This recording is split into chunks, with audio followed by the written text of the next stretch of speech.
Bismillahirrahmanirrahim. Alhamdulillahirabbil alamin.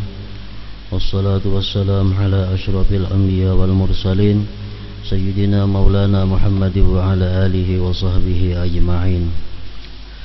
Qala al-musannif al-imam al-habib al-allamah Ahmad bin Zain bin Alawi al-Habsyi rahimahullah wa nafa'ana bi ulumihi wa'lam bi annaka an qaribin mayyitun fadhkur mamataka wakhsha su'al masra'i fihi al-i'lam bistish'ari qurbil maut wal irsyadu ila dhalikal amri bidhikril mauti wa tadhakkurihi wal fikri fihi wal khawfi min su'i masra'ihi wa hujumi maniyatihi wa bi'adamil ghaflati an dhalik yasta'iddu lahu bit-taubatin nasuh wa dawamil khusyu' ila Allah bikasratil a'malis salihah wa mujanabatil kasali wal ibtirar wal bitalati wat ta'wil ala amril ajilatil faniyah. Umma qala an-nazim radhiyallahu anhu amin wadhkur bi annaka an qalilin sa'irun fi batni qabrin min falatin balqa'i fa huwa irsyadun wa isa'un minhu bi dhikril qabri wa tadhakkuri wal fikri fihi واستشعار قرب المصير إليه بالانتقال من الحياة الدنيا إلى حفرة القبر من الأرض الخالية وبذلك الأمر بالاستعداد له فلا يستعد للقبر من غفل عنه ولا يذكره من لم يتذكره ولا يتذكره على الكمال من لم يصغي إلى المذكرات له إلى آخره.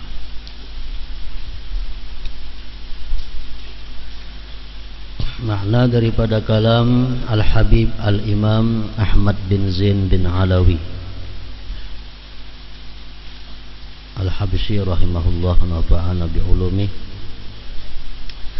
Maut wa'lam bi annaka kan an qaribin mayyitun fadhkur mamataka wakhsha su'al masra'i.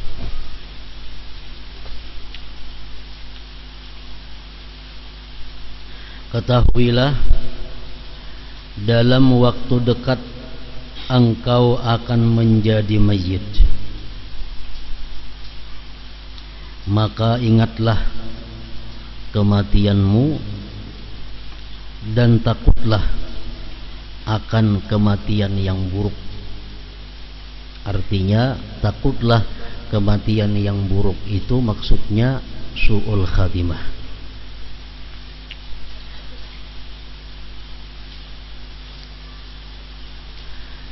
Setiap perbuatan dosa, perbuatan maksiat yang kita lakukan berpeluang menyirit orang yang melakukannya kepada su'ul khatimah itu.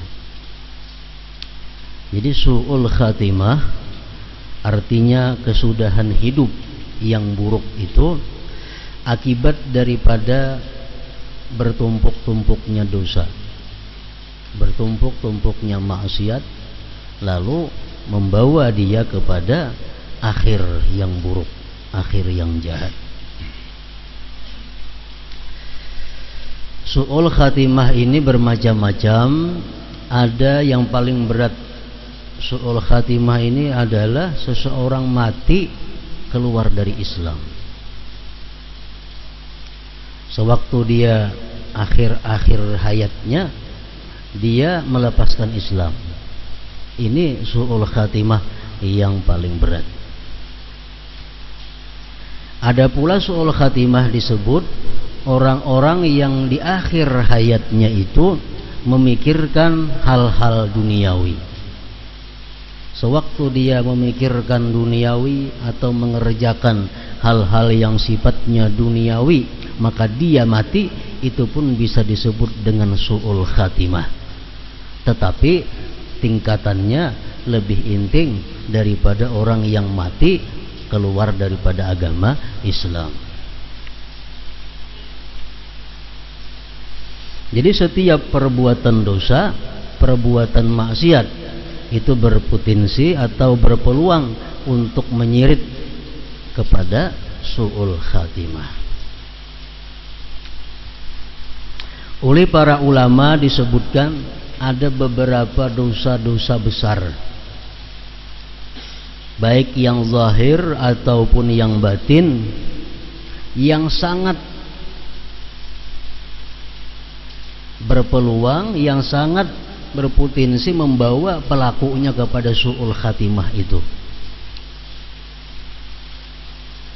Jadi ada dosa yang kuat tarikannya membawa kita kepada su'ul khatimah. Ada yang zahir dan ada yang batin.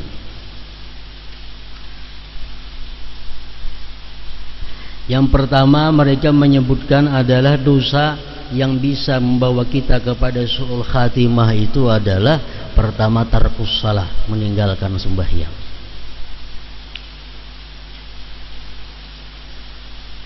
Maksudnya dia mati masih ada sembahyang yang ditinggalkannya. Nah, ini orang jelas sudah matinya tidak dalam keadaan husnul khatimah. Sebabnya sembahyang itu adalah tiang agama.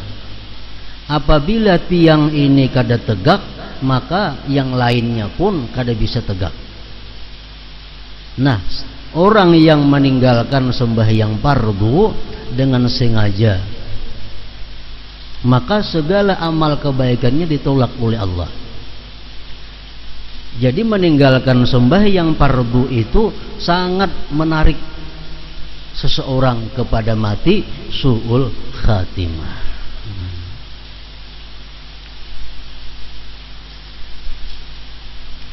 Yang kedua, man'uz zakah, mencegah zakat.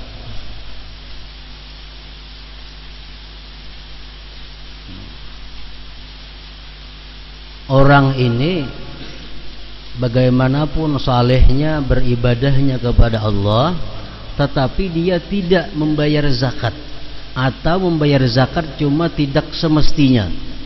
Nah, ini orang sangat juga berpeluang su'ul khatimah.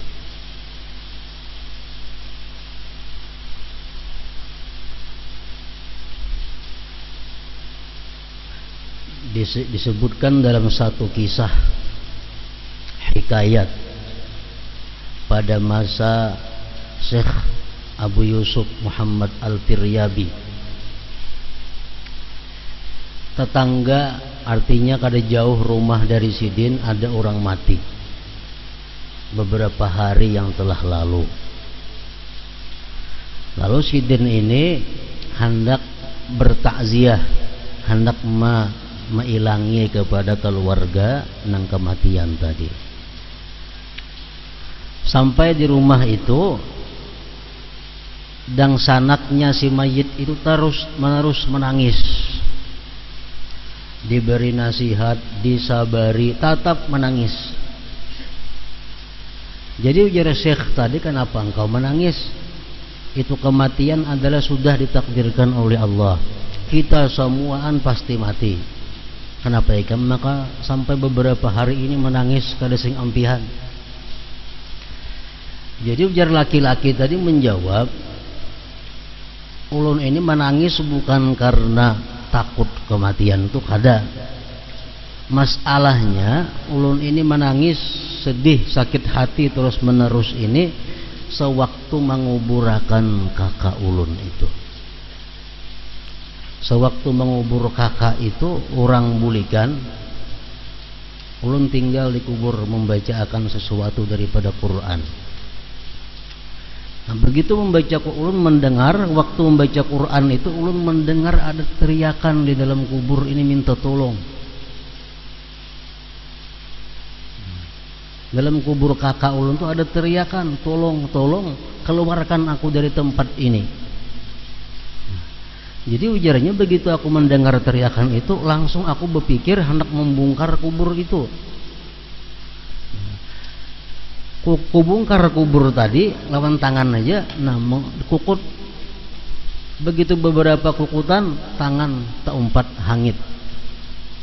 mengeluarkan laki-laki di tangannya, nah lagi tangan ulun hangit karena membongkar belum sampai ke bawah lagi, ini beberapa kali bongkaran. Jadi kenapa garang ujar Syekh tadi, maka demikian halnya. Nah kakak ulun tuh orangnya orang penyembahyang, orang beribadat, cuma dalam hal berzakat sidin itu kada biris. Nah jadi di sini jelas menunjukkan bahwa orang yang tidak berzakat atau berzakat namun kada sesuai dengan aturannya itu sangat membawa dia kepada su'ul khatimah, man'uz zakat.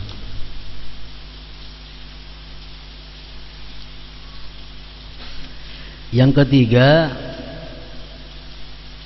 tarkul hajj ma'al qudrati alaih, kada naik haji padahal mampu.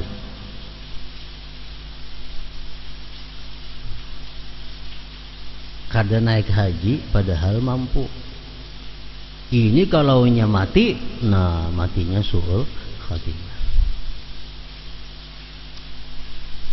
Hadis Rasulullah mengatakan, man malaka zadan wa rahilatan thumma lam yahujja fala alaihi ayyamuta yahudiyan aw nasraniya. Orang yang mampu naik haji tapi dia tidak naik haji, maka tidak mengapa dia mati dalam keadaan agama Yahudi atau agama Nasrani. Orang nang kaina naik haji, mati padahal mampu, itu matinya berbahaya, su'ul khatimah.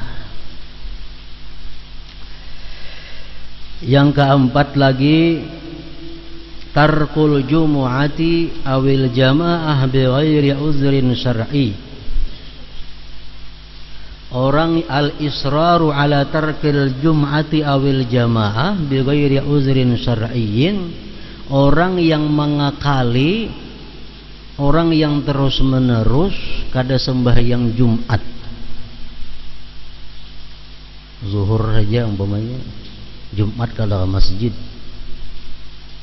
atau orang yang terus menerus artinya selalu sembahyang fardu 5 waktu itu kada berjamaah. Nya berjumat saja, cuma sembahyang fardu kada mau berjamaah kayak orang ke masjid, ke langgar, kada mau di rumah tuh bang seumuran. Nah ini orang sangat berpeluang matinya su'ul khatimah.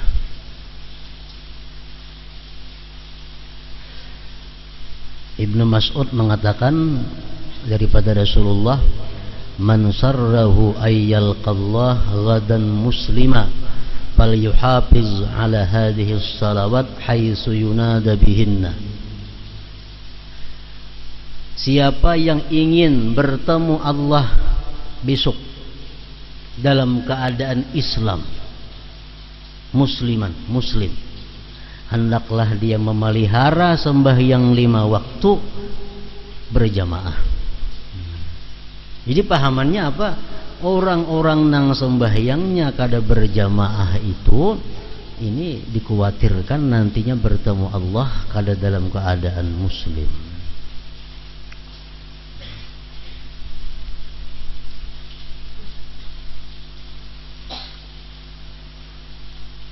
Nah, ada hadis Rasulullah yang mengatakan Allah menjamin selamat, Allah menjamin lulus liwat pada siratal mustaqim orang-orang yang menjadikan masjid itu rumahnya. Artinya apa?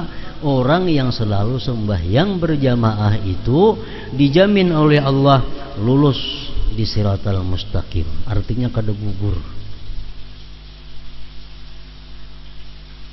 Nah kalau kita perhatikan itu hadis dengan keadaan kita, banyak nang gugur pada nang lulus.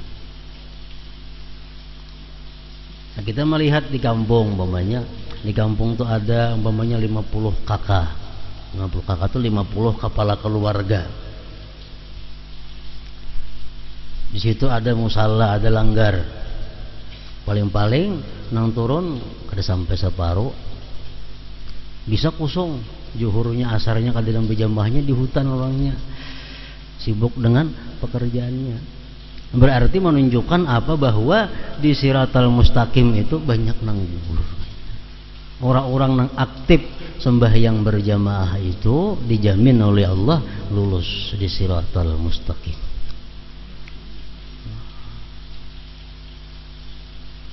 Kecuali ada uzur syar'i. Uzur syar'i itu macam hujan, jaminan uzur syar'i ngarannya, atau sakit. Sakit ini sakit nang menurut syara. Lain sakit nang ukuran kita, sakit nang menurut syara. Ini kada kau berjalan ke masjid karena lumpuh umpamanya, nah, itu uzur syara. Atau ingat takut keamanannya kalau dia tulak ke masjid kamu salah, nah itu uzur syara. Selama kada ada uzur syara, ya macam itu tadi, dia menyirit seseorang kepada su'ul khatimah, yang meninggalkan sembahyang berjamaah.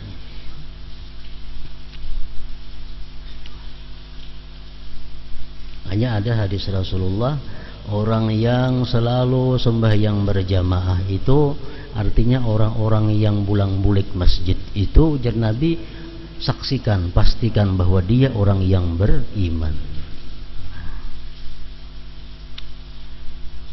Yang kelima, dosa yang sangat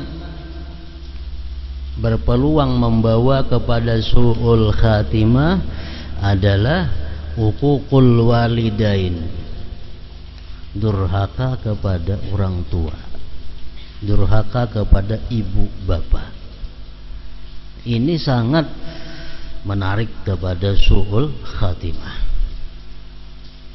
Walaupun ahli ibadah, penyembahyang, pemuasa, penyumbang, sosialnya tinggi, tapi lawan ibu bapaknya durhaka. Ini dicontohkan oleh Allah, dibuktikan pada zaman Rasulullah, sahabat beliau yang bernama Alqamah. Alqamah orang yang ahli ibadah, orang yang tiap hari bertemu Rasulullah, orang yang sembahyang 5 waktu bersama Rasulullah, orang yang berjihad dengan Rasulullah. Tapi begitu dia mati, hendak mati itu kada menerima ditalkinkan zikir, kada menyahut. Mulutnya kaku, kada kau menyebut kalimat la ilaha illallah. Teliti diteliti, sekalinya apa? Ibunya sakit hati dengan tingkah lakunya Alqamah ini. Nah, padahal ini sahabatnya Rasulullah, yang ibadahnya sudah kada diragukan lagi itu. Tapi karena dia durhaka dengan kedua orang tuanya, su'ul khatimah. Untung orang tuanya memaafkan, meridai dia, sehingga dia bisa mengucap la ilaha illallah. Alqamah. Yang keenam, yang sangat berpeluang juga membawa kepada su'ul khatimah, qat'ur rahim. Qat'ur rahim ini artinya memutus tali silaturahim, kadang menghiraukan keluarga, acuh tak acuh dengan keluarga. Ini ngarannya qat'ur rahim. Ini membawa kepada su'ul khatimah. Dalam kitab Al-Kabair disebutkan kejadian yang pernah terjadi di masa lampau. Ada orang kaya naik haji. Orang kaya ini naik haji membawa duit rasanya 1000 dinar. Banyak benar duitnya 1000 dinar nih tuh.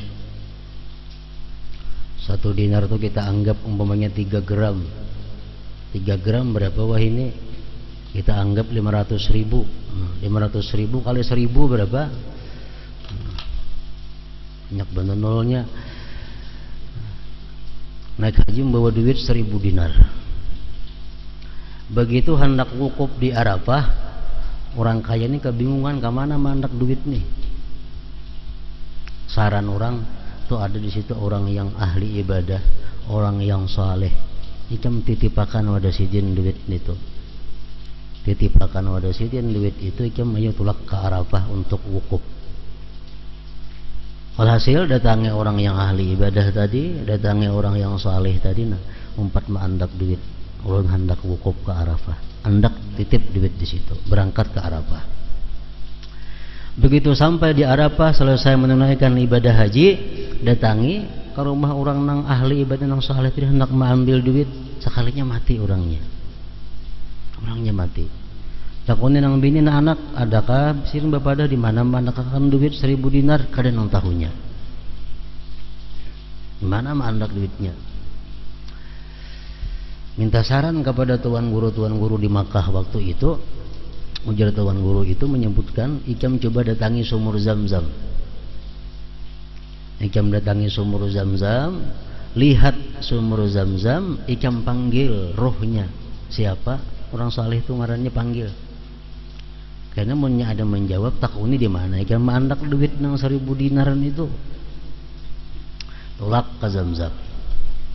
Tengah malam sampai di Zam-Zam itu, dia menyeru, wahai Fulan bin Fulan, di mana mandak duitku nang 1000 dinar? Kata dia sahutan. Kata dia menyahut. Nah. Esok hari datangnya kepada tuan guru yang menyarankan tadi, sudah melampaui ulun datangi ke sumur Zam-Zam, kata dia menyahut. Nah, ujar tuan guru tadi, innalillahi wa inna ilaihi rajiun. Berarti itu orang kada baik ngarannya. Jakanya orang baik menyahut di situ, di Kiau. Kalau kayak itu ikam coba datang ke negeri Yaman, jauh Yaman itu pada Makkah, tapi duitnya 1000 dinar, cocok aja nanti tunti. Ikam datang ke negeri Yaman, ikam takunakan di sana ada sumur, ngarannya sumur Barhud.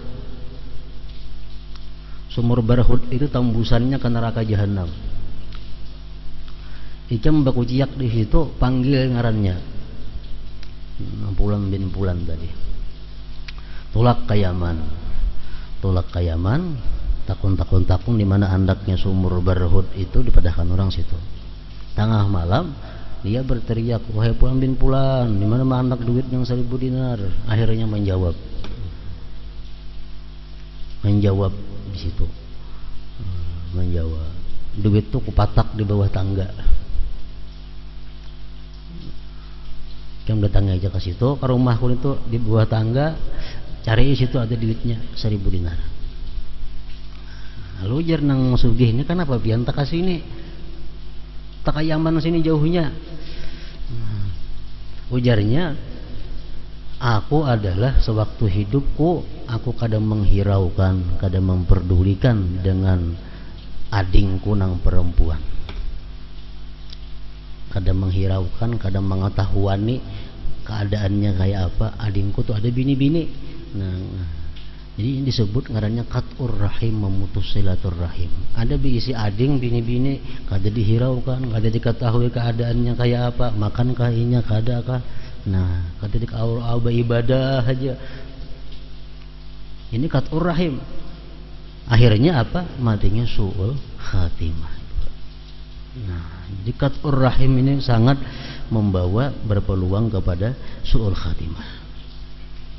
Yang ketujuh, ujar para ulama, yang membawa kepada su'ul khatimah itu ada lagi nusyuzuz zaujah li zaujiha, durhakanya seorang istri kepada suaminya. Ini perempuan, ini istri, kata-katanya, tingkah lakunya menyakitkan hati lakinya. Ini nusyuz. Rasulullah sudah mengatakan bahwa perempuan-perempuan yang durhaka kepada suaminya itu amal ibadahnya kada diangkat kepada Allah Subhanahu wa taala. Artinya kada diterima. Kalau amal kada diterima, jelas sudah matinya akan su'ul khatimah. Yang kedelapan, adiyatu awliya illahi ta'ala, menyakiti kekasih-kekasih Allah, menyakiti wali Allah ta'ala. Karena apa? Karena orang yang menyakiti wali Allah itu, Allah mengatakan siapa-siapa yang menyakiti kekasihku berarti dia berperang denganku. Orang yang berperang dengan Allah sudah pasti akan kalah dan ke neraka. Makanya kata Imam Ja'far As-Shadiq mengatakan, Allah Subhanahu wa ta'ala menyembunyikan ridhanya di dalam taat. Oleh karena itu jangan engkau inting taat itu sekecil apapun, karena barangkali di situ ada ridhanya Allah Ta'ala. Allah meletakkan yang kedua, Allah meletakkan murkanya pada maksiat. Jangan engkau anggap inting maksiat sekecil apapun, karena di situ ada murkanya Allah Ta'ala.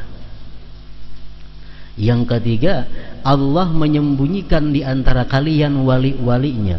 Allah menyembunyikan di antara kalian kekasih-kekasihnya.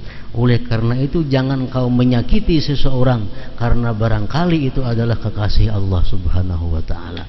Menyakiti kekasih Allah, matinya su'ul khatimah. Yang kesembilan, aklu malil yatim, memakan harta yatim.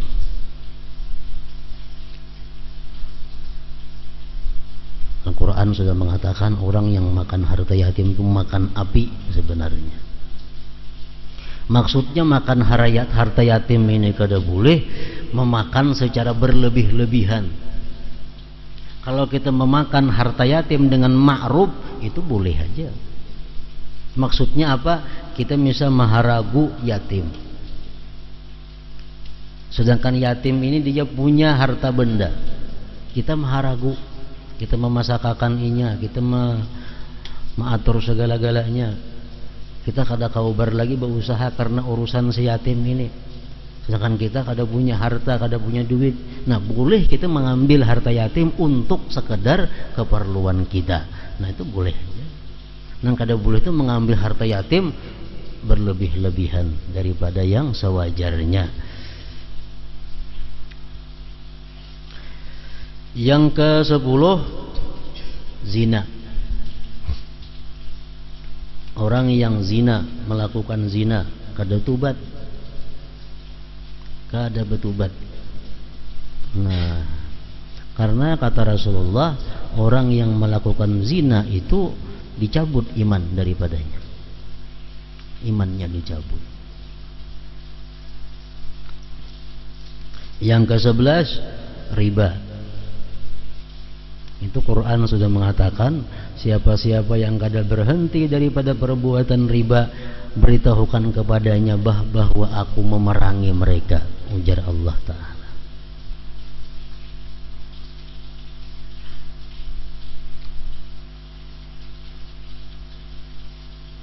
Bersangkut paut lawan riba, artinya melakukan riba, pernah melakukan riba tapi kada tubat, walaupun wah ini sudah ampih tapi kada tubat, ini bisa membawa kepada su'ul khatimah.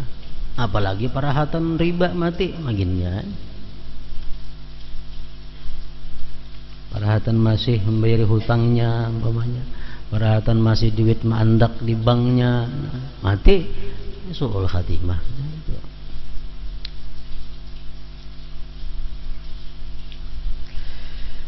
Yang ke-12, idmanul khamar. Orang yang suka minum arak, suka minum arak.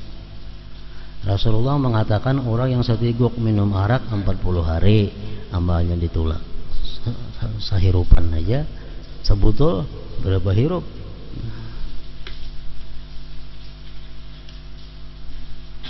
Yang ke-13, zulmun nas, menzalim manusia. Ini umum.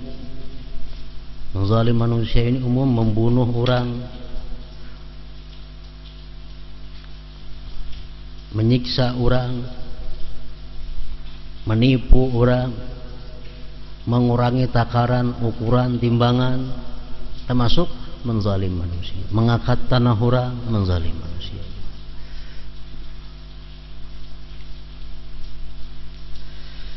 Yang ke-14 al-ghulul, memakan duit negara. Artinya bahasa wahid ini korupsi. Harta negara yang mestinya untuk dibagi-bagi kepada orang banyak, nah diambil. Itu ngarannya adalah ghulul. Ini kan neraka. Masih ingat kita kisah pembantu Rasulullah, khadamnya Rasulullah yang bernama Karkarah. Khadamnya Rasulullah Karkarah ngarannya. Waktu peperangan umpat lawan Nabi jauh berperang. Umpat berperang lawan orang kafir. Ditumbak oleh orang kafir, rabahnya mati. Ujar orang untung Karkarah mati syahid. Ujar Nabi napa? La huwa finnar, dia masuk neraka. Bingung sahabat, kenapa masuk neraka? Maka matinya mati fisabilillah, mananya pembantu hidupnya melayani Rasulullah. Kenapa dia matinya masuk neraka wahai Rasulullah? Kata sahabat, karena dia ada mengambil harta negara yang belum dibagi. Harta pempasan perang itu harta negara. Sekalinya diperiksa, dia menyembunyikan selambar selimut di dalam kainnya, di dalam bajunya. Selambar selimut itu disembunyikannya. Ampun negara nih. Selambar selimut itu berapa harganya? Jar Nabi huwa finnar, dia di neraka. Padahal matinya dibunuh orang kafir, berperang lawan Rasulullah. Cuma karena selambar selimut mengambil harta negara, huwa finnar. Apalagi sebuah sepeda motor, bayangkan sembahyang sudah kada kakaruan, beribadah kada karuan, korupsinya luar biasa. Nah itu su'ul khatimah. Yang ke-15 al-idrar bil wasiyah. Dia berwasiat memudaratkan orang lain. Dia punya wasiat, tapi wasiatnya ini adalah mudarat jadinya orang lain. Ujar Rasulullah dalam satu hadis, ada seorang perempuan dan seorang laki-laki yang beribadah penuh 60 tahun. Tapi karena dia begitu hendak mati, dia berwasiat dengan wasiat yang memudaratkan orang lain, akhirnya dia masuk neraka. Al-idrar bil wasiyah. Contohnya apa idrar bil wasiyah ini? Nah, contohnya oleh ulama ahli hadis dicontohkan di situ adalah mencegah ahli waris daripada warisan. Kubawasiat lana. Tuh si anu tuh kan mati jangan diberi, yang sudah tuhuk menghabiskan hartaku. Nah, kada boleh itu. Kalau kita macam itu soal khatimah matinya. Umpam bisi anak misal 5, nang panuhannya ini bilang menghabiskan terus ke harta. Beda motor jualnya, motor sendakannya, kabun habis jualinya. Nang kawitan ini kasarikan lah bila aku mati jangan diberi lagi hartainya, itu kada boleh. Karena Allah sudah menetapkan bahwa ini dapat waris. Berarti merubah hukum Allah ngarannya, itu ganal bahayanya. Atau berwasiat lah, karena kan bila aku mati rumah ini jangan dijual. Jangan berwasiat macam itu, mengalihin yang hidup kayaknya. Jangan berwasiat macam itu. Karena bila kita mati rumah itu pun waris sudah dijualnya, kalau diapainya lagi boleh aja. Jangan hendak mengalihi. Ujar Nabi kita, la wasiyata liwaris. Tidak ada wasiat lagi untuk waris. Waris itu sudah ada jatah-jatahnya. Allah sudah mengatur di Quran, si A dapat sekian, B dapat sekian. Kita kada boleh lagi mengatur. Kita boleh berwasiat untuk nang bukan waris. Nah bila aku mati, kayaknya tolong aku berwasiat, aku nak memberi pesantren, masjid masing-masing Rp1.000.000. Nah ayo itu wasiat nang bagus. Kalau berwasiat untuk waris itu kada boleh, karena Allah sudah mengatur waris. Jangan hendak menyamai Allah, maulah aturan seorang, itu berat jadinya. al-idrar bil wasiyah. Yang ke-17 buhtan. Buhtan ini artinya apa? Mengada-ada orang lain, mendakwa orang lain yang bukan-bukan. Lebih jelasnya, buhtan ini adalah kita mengaibkan, mencela orang lain dengan cela yang tidak ada pada dirinya. Nah, itu kada boleh. Berat itu, buhtan itu.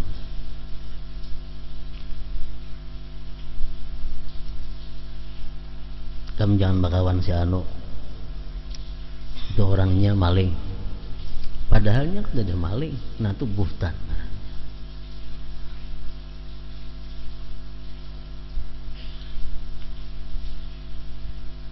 Lihat orang punya banyak dapat duit, tuh dapat duit itu merampok di mana atau, padahal ada dayanya, buhtan itu ngarannya. Nah, ini berat, lebih berat daripada zina, lebih berat daripada zina. Yang ke-17 ghibah. Orang yang suka menggibah ini matinya su'ul khatimah. Gibah ini adalah mencela orang dengan aib yang ada pada orang itu. Mencela orang, tapi memang orang itu benar-benar ada aib. Itu gibah ngarannya. Jangan juga itu.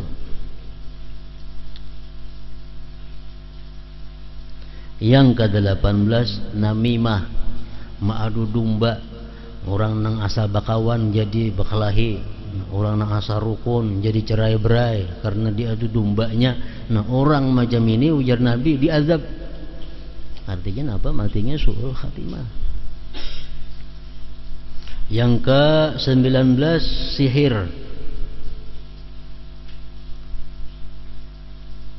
Sihir macam-macam bentuknya. Sihir ini menggunakan hal-hal yang sifatnya bukan diridai Allah, hal-hal yang sifatnya kafir, menggunakan syaitan, menggunakan mantra-mantra jin untuk mencapai tujuannya.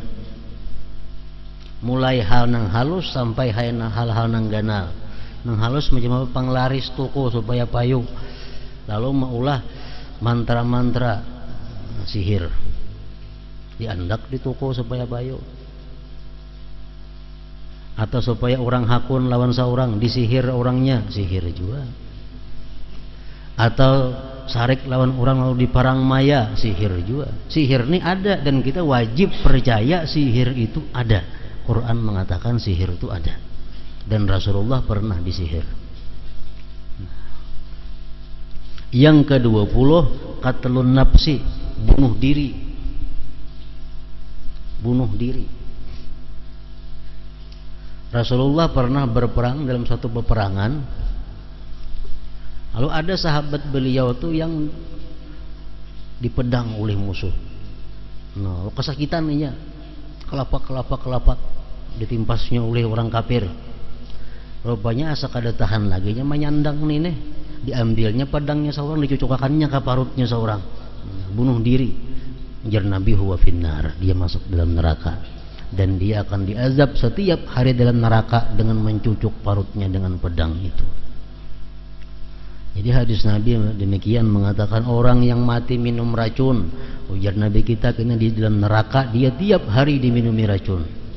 Orang yang matinya bergugur di gunung, di tempat nang tinggi, kena tiap hari digugurakan orang dalam neraka situ. Orang nang bunuh diri bergantung di neraka, bergantung juga hari-hari. Nah,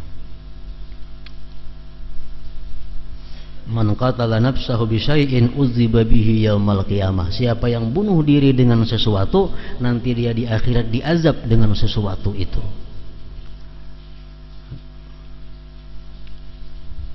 Yang ke-21 al-kadzib 'ala Allah wa rasulih, berdusta atas nama Allah dan Rasul. Rasulullah mengatakan padahal kada. Ini hukumnya haram, pada Allah kadang mengharamkan itu. Nah, ini bahaya. Termasuk bersumpah palsu. Itu berdusta atas nama Allah juga ngarannya. Nah, itu membawa kepada su'ul khatimah.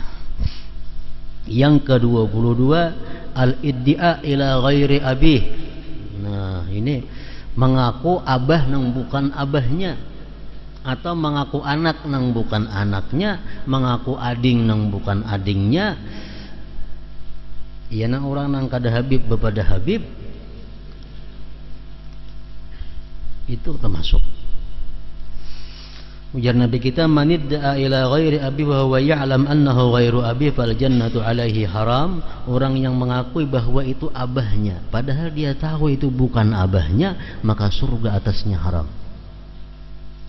Ada lagi hadis Rasulullah yang mengatakan, siapa yang tidak senang dengan abahnya lalu dia mengatakan itu lain abahnya, maka dia kafir.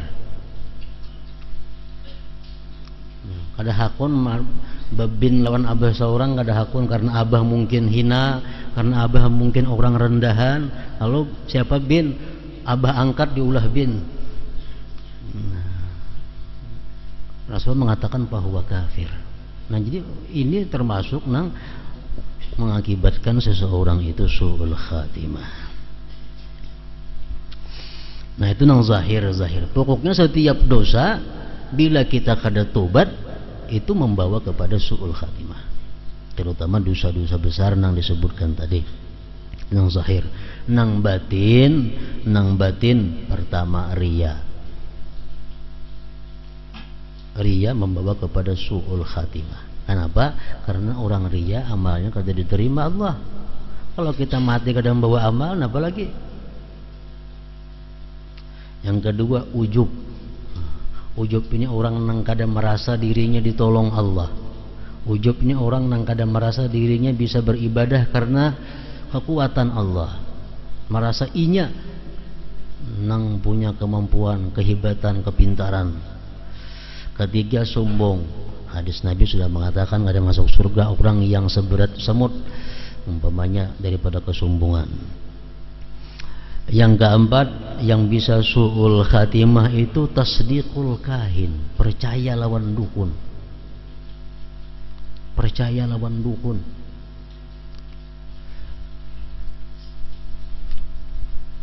Rasulullah mengatakan siapa yang percaya dengan dukun berarti dia berlepas daripada aku, kata Rasulullah. Yang kelima i'tikadul bid'ah, dia i'tikadnya bid'ah.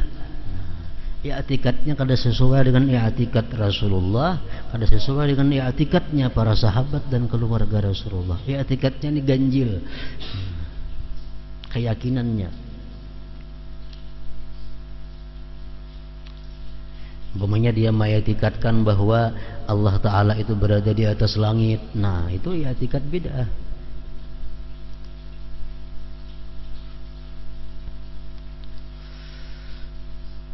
Yang keenam al-hikid, dendam. Artinya ada menyimpan kebencian kepada seseorang. Jadi Nabi kita al-mu'min laisa bihaqud, orang beriman itu tidak pendendam.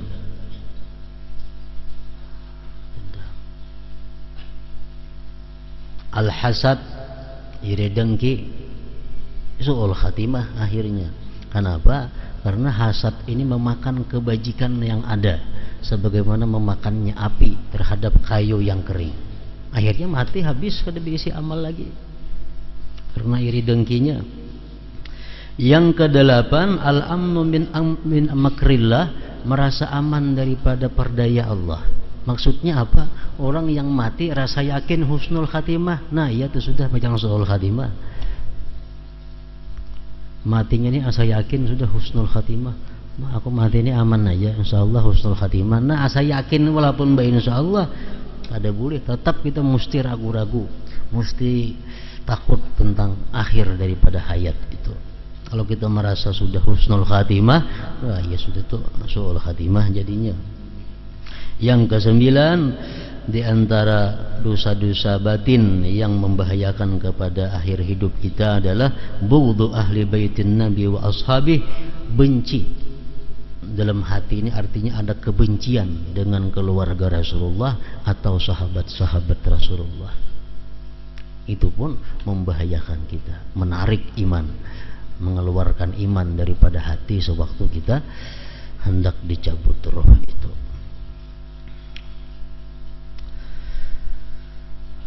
Nah, bait syair ini menegaskan bahwa maut itu dekat. Agar dapat merasakan betapa dekatnya maut dengan diri kita, maka kita harus berusaha mengingat, merenungkan dan memikirkan maut serta merasa takut akan kematian yang buruk atau datang secara tiba-tiba. Janganlah kita lalai, tetapi hendaknya kita berusaha menghadapi maut dengan tobat yang tulus. Banyak melakukan amal saleh, rajin beribadah, tidak tertipu oleh dunia dan tidak menjadikannya sebagai tujuan utama dunia itu. Makanya itu ujar para ulama mengatakan bahwa husnul khatimah itu adalah sebabnya utama pertama adalah takwa. Kalau kita takwa, kita berpeluang mati husnul khatimah. Takwa nomor pertama. Diperkuat lagi dengan tajdidut taubah, selalu memperbaharui tobat. Tobat, ada dosa tobat, ada dosa tobat, itu berpeluang husnul khatimah. Al-iktsar min qauli la ilaha illallah wassalah ala rasulillah, memperbanyak la ilaha illallah, memperbanyak salawat, itu dorongan juga kepada husnul khatimah. Yang keempat, hubbus salihin, cinta, suka kepada orang-orang yang saleh, cinta kepada orang-orang yang takwa. Itu bisa membawa kita kepada husnul khatimah. Ada sebagian ulama yang mengatakan bahwa siapa-siapa yang tahu, ini bukan hadis tapi perkataan ulama, siapa-siapa yang tahu ngaran Nabi Khidir, begitu ngaran kunyahnya, ngaran abahnya, lawan galarnya, maka itu bisa membawa kepada mati husnul khatimah. Khidir itu galar, Khidir, kha-nya kha betitik, bad ra Khidir. Nah, itu gelar. Kalau kunyahnya, kunyah sidin itu Abul Abbas. Abul Abbas. Ya Rasulullah kan Abul Qasim.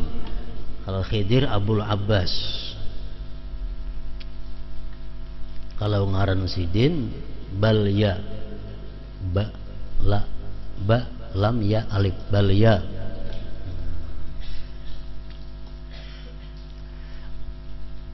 Bin Malkan. Malkan itu mim, lam, kaf halus, alif, nun. Malkan. Nah, kita tahu Nabi Khidir itu ngarannya ini, ngaran abah sidin ini, ngaran anak sidin ini, Abbas tadi. Nah, jauh dipanggil Abul Abbas, abahnya Abbas. Itu termasuk dalam ruang lingkup hubbus salihin juga, cinta kepada orang saleh, membawa kepada husnul khatimah tadi. Nah, kemudian sesudah maut disambung kubur.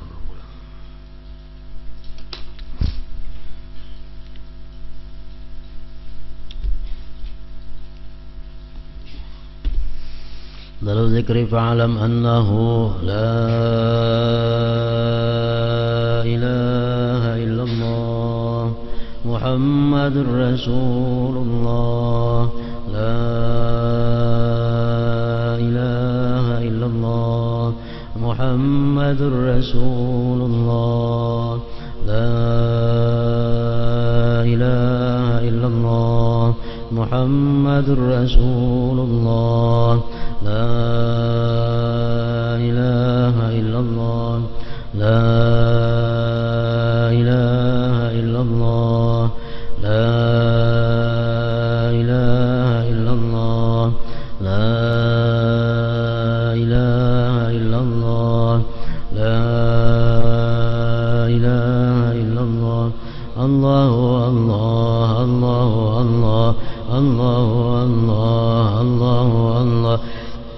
هو الله الله الله الله الله الله الله الله الله الله الله الله الله الله الله لا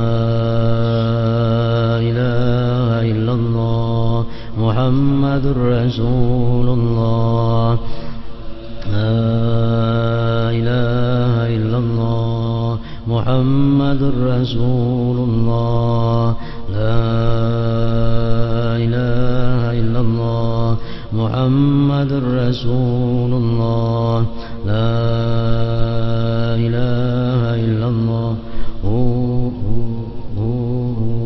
الفاتحة.